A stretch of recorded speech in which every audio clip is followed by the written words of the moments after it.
Hey everyone, and welcome to the inaugural episode of CoCo's Comments. Today we're going to be talking about Spider-Man No Way Home.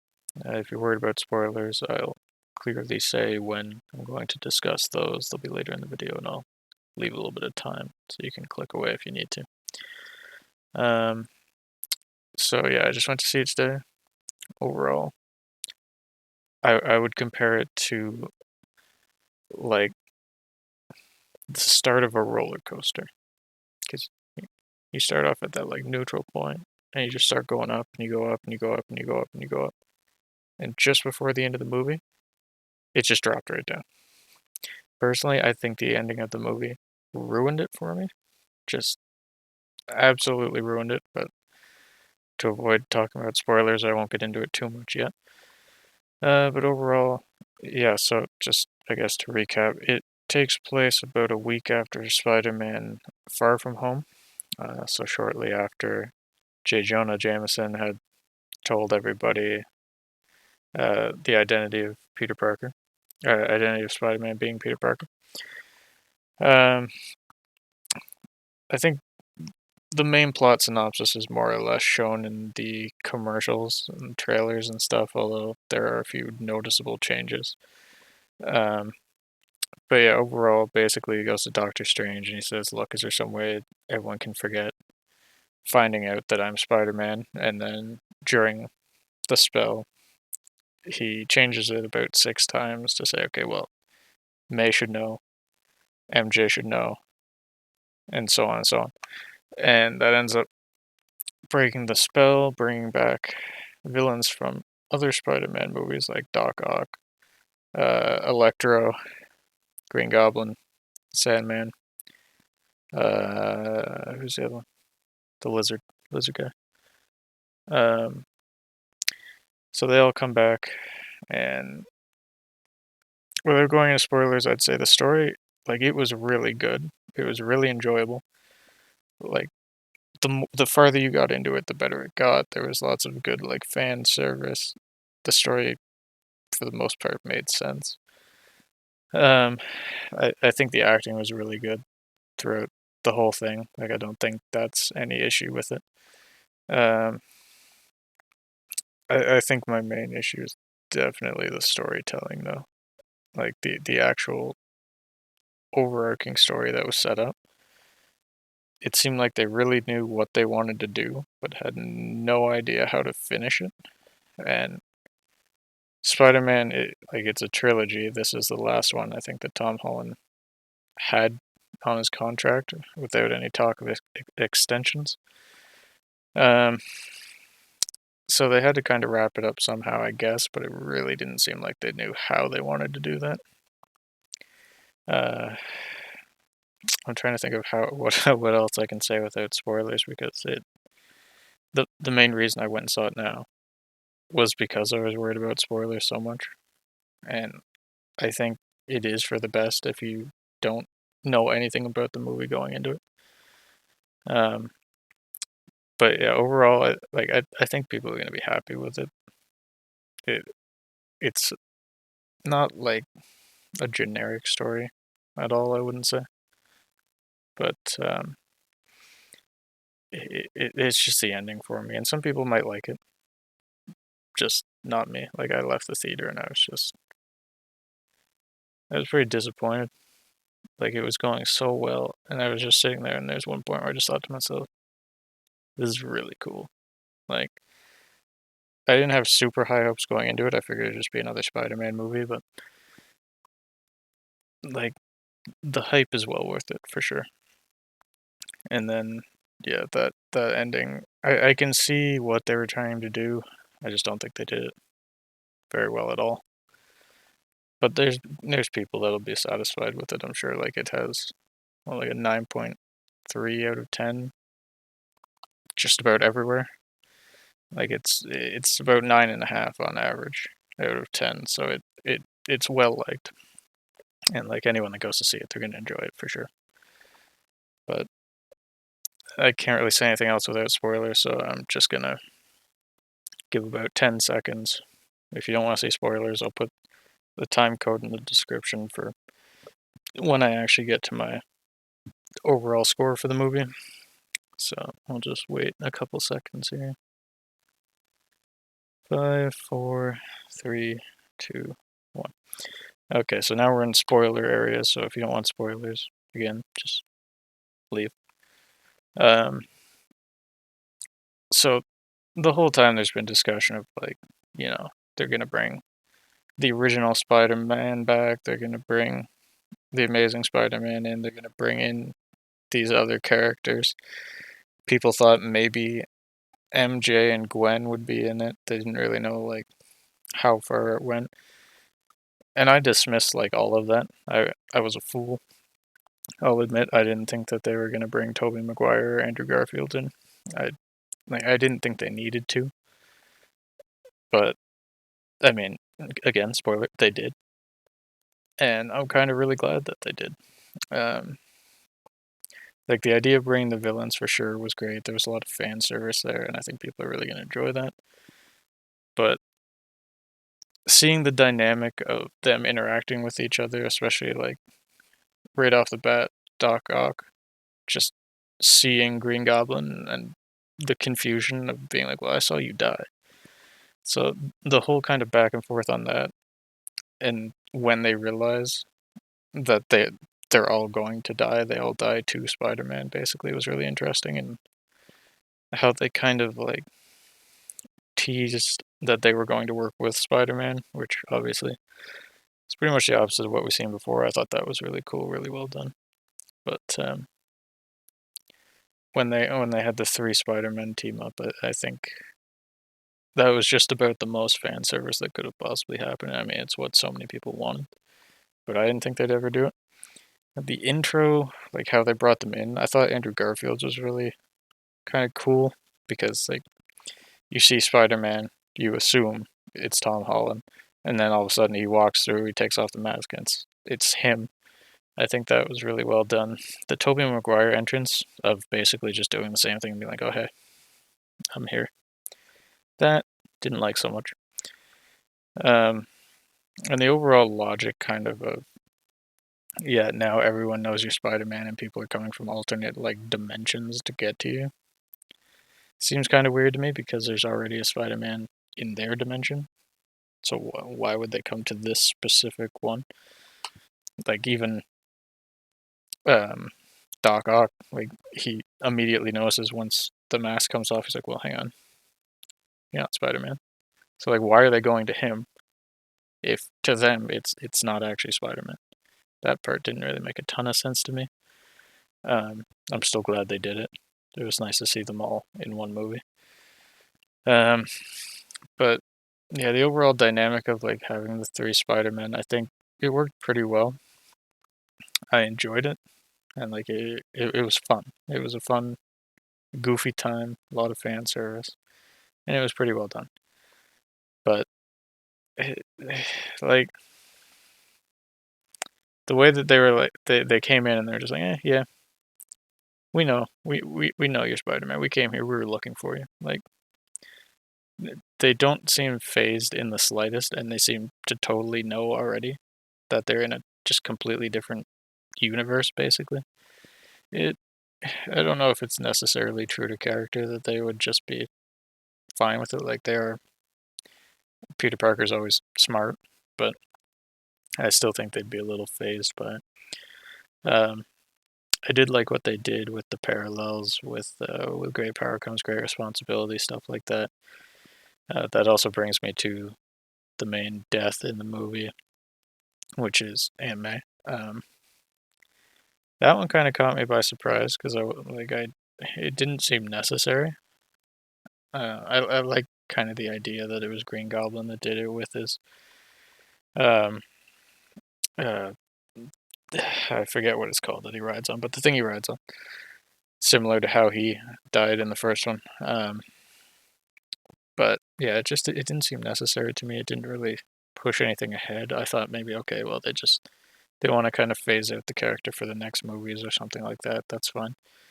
But in hindsight, looking at how they ended the movie, I don't think that was the case. I think the purpose of it was to give uh, this iteration's Peter, Tom Holland, him some kind of like motivation to go after Green Goblin and kind of test that morality of whether he's really good or not. But it seemed kind of unnecessary to me. It kind of felt like it was forced to try and just mirror the other Spider-Man movies. Like as it went on, it felt like they were just trying to push this Spider-Man into the mold of what the last two did. Like if it was a Batman movie, it felt like they were redoing the parents' death that you see in every movie. I didn't really enjoy that too much, but other than that, like the final fight, it looked good. I enjoyed it. I had no real problems with like the logic of how they were fighting or anything, and having them kind of figure out how to work as a team was good. Um, the whole Ned being able to open portals thing was kind of weird, but I guess I had to have someone do it. Um, but I thought they would have brought Wong back at some point in that final fight, and when Doctor Strange is trying to hold everything together, because we know now that he's the Sorcerer Supreme, not Doctor Strange. So it seemed like that would be something that he would be there for, and considering he can just teleport wherever he needs to go, he should have been able to do it. I think so. That kind of didn't make a ton of sense for me. Um, the ending is like probably the last 15 minutes, basically from when Green Goblin gets fixed, as they keep calling it in the movie. From then till the end, I think is where the movie really, really, really dropped off and just went off the rails, stopped making sense to me. Like, I understood that they needed to send everyone back, which, yeah, that makes sense. But the premise from the start was that as soon as they took that box, that I forget the name of it, but the one Doctor Strange had where he said, "Look, if you take this, we can reverse everything." The way that seemed to be was essentially from that, like the starting point of the problem is when it would be fixed, not from current time. So it seemed like all they had to do was just hit that, all the people would leave, it'd be done. And then at the end, it completely changed to the point where it was like, yeah, no, that would have never worked. There's too many people coming in. We can't hold it, right? And undoing it is apparently no longer an option. So I really didn't like that at all. It didn't make a ton of sense to me. And then I thought what they were going to do was let it kind of open up and break, because like I knew it was supposed to tie into Doctor Strange Multiverse of Madness, and I figured, well, if that breaks open, then you have the multiverse. There's the tie-in. So I figured they were just gonna basically have it be open and it would end kind of abruptly and lead into the next movie, but at the same time, I guess Spider-Man isn't in that, so it made sense that they had to do something with it. But the idea of saying, hey, what if everyone forgets who I am, I think is really stupid. Because they could have just easily went with the original idea of, what if everyone forgets that I'm Spider-Man? That completely solves his problem of the like two lifestyle thing, where people he cares about are getting hurt because people know that he's Spider-Man. People don't know that he's Spider-Man. He can prove it to the people that he wants to know. Like he could just, like, if MJ still knows him, he can just say, "Hey, look, I'm Spider-Man," and just dash around, like swing through the city. Then she'd know. So it wouldn't be difficult for him to retell the people that he wants to know are Spider-Man, that he's Spider-Man. He could just tell them. He could prove it, and they'd still have all the past memories with him, which would basically corroborate the fact that he's Spider-Man. And instead they said, well, what if we just know who Spider-Man is but forget who Peter Parker is, which I think doesn't make sense. Why would that be the option when you have the other option that I just described? that would solve everything for him. This just seemed like it was Marvel and Disney basically saying, yeah, we don't know if we're going to have the rights for him much longer, so let's just make it so he basically doesn't exist in the universe anymore. And then if we can't use him, it makes sense. But I feel like with that decision to make it so no one knows he's Spider-Man, or no one knows who he is, rather, it just negates all of his presence in all the other movies because no one now has any idea who he was at all. Like, even Happy doesn't know who he is, even though Happy knows Spider-Man exists. And Happy should have memories of Spider-Man, like, all the way back to Civil War. And should be able to piece it together that it's him. But now, somehow doesn't. So, like, Nick Fury's not going to know who he is. So he's completely out of the MCU. There is no Spider-Man in the MCU really anymore as the character of Peter Parker, which I think is really stupid. Because now if they ever were to use him again, all that character development and relationships and stuff are just gone. It's just, yep, it's a man in a suit. No one knows him. No one's going to know him. And I don't think that's really what Peter Parker as a character would have wanted anyways. Because he always had these relationships and he always cared and wanted to have them. Like, if he didn't care about the relationships that he had with people, he could have just left, never told them that he was Spider-Man, would have been done anyways. And he still would have been Spider-Man with the connections to, like, the Avengers and S.H.I.E.L.D. and stuff like that. So I don't think it makes much sense for the character. It doesn't make much sense for the movies, and I think just that it seemed like they just didn't know where to go with it, and someone at 4 a.m. just called and was like, hey, what if they just forget who he is? Might work. But yeah, no, I didn't like that at all. I think it really took away from the movie as a whole. Like, I was gonna go back and watch it again just to see like little Easter eggs and stuff, but now I don't really have any desire to because I know it's all meaningless. Like, nothing matters really in any of those movies anymore. You realize it never mattered. And then the other thing was the logic of just how do they not know who he is? Like, yeah, you did a spell, but if they still have all the memories of Spider-Man as the hero, and they still remember, like, all the Mysterio stuff like that, they should still, like, MJ should remember, wait a second, Spider-Man saved me, and we did all this stuff together, and so on and so on. I know who Spider-Man is. I know him.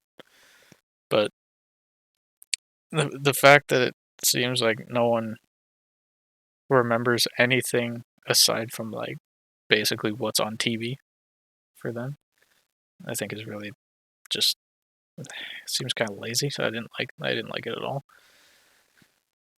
But I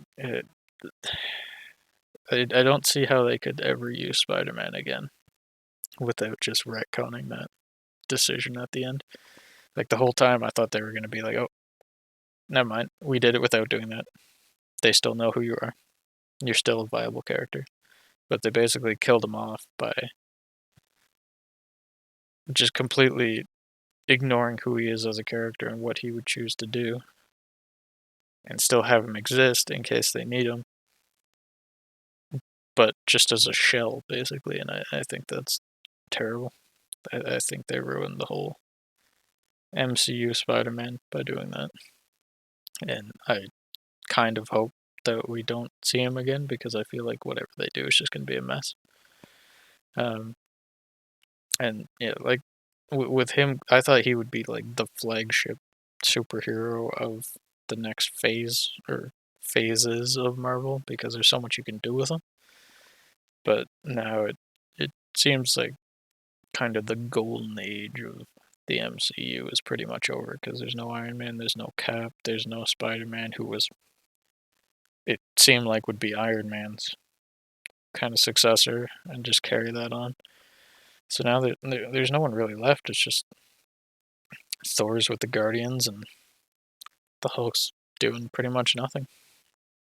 So having Spider-Man out of it kind of sucks as well.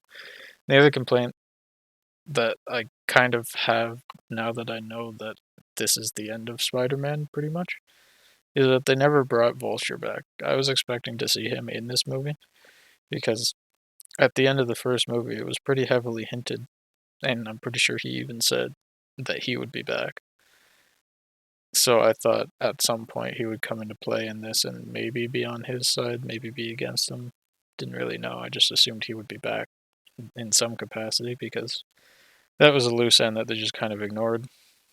Like, it seems like the first Spider-Man Homecoming, it is just kind of on its own, and then the other two are tied together more so. But yeah, that's pretty much it for the movie in terms of my thoughts on it. Really kind of disappointed. I enjoyed it so much right till the end, and now it just left a sour taste in my mouth, I guess. But even with that ending, like, if I look at the other 95% of it, it was a really well done movie. The acting was really good. It looked really good. The storytelling, like, it was cohesive. It made sense. It was interesting. There were a lot of characters, and the fan service of seeing all the older characters was really nice. It's just that ending that stopped it from being like a really, really good movie. But still, overall, I think anyone that goes to see it's going to enjoy it. And like, all the ratings and numbers have really backed that up, and the fact that, the surprises that people thought were going to happen actually ended up happening was pretty cool. But yeah, like, it was still, I would consider one of the better Marvel movies if it wasn't for that ending. So the ending's gonna drop my score a little bit here, but I still think I'm gonna give it an 8.5.